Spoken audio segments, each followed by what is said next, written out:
రాజు మరణించే నొకతార రాలిపాయే, కవియు మరణించే నొకతార గగనమెక్కే, రాజు జీవించే రాతి విగ్రహములందు, సుకవి జీవించే ప్రజల నాలుకయందు. ఇది మన ప్రముఖ తెలుగు కవి గుర్రం జాషువా గారు అన్నటువంటి మాటలు స్పష్టంగా ఖచ్చితంగా మన డాక్టర్ మన్మోహన్ సింగ్ గారికి సరిపోతాయి అధ్యక్ష.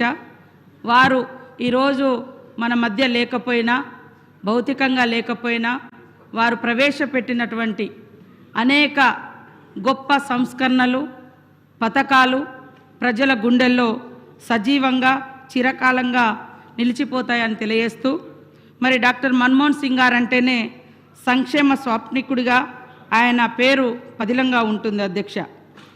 ఆయన బాల్యం చూస్తే 5 నెలల వయసులోనే తల్లిని కోల్పోయి మరి ఎన్నో కష్టాలు ఇబ్బందులను ఎదుర్కొని 5 దశాబ్దాలుగా అప్రతిహతంగా వివిధ దశల్లో వివిధ రంగాలలో భారతదేశానికి సేవలు అందించి భారతదేశం యొక్క ఔన్నత్యాన్ని, గొప్పతనాన్ని ప్రపంచానికి చాటినటువంటి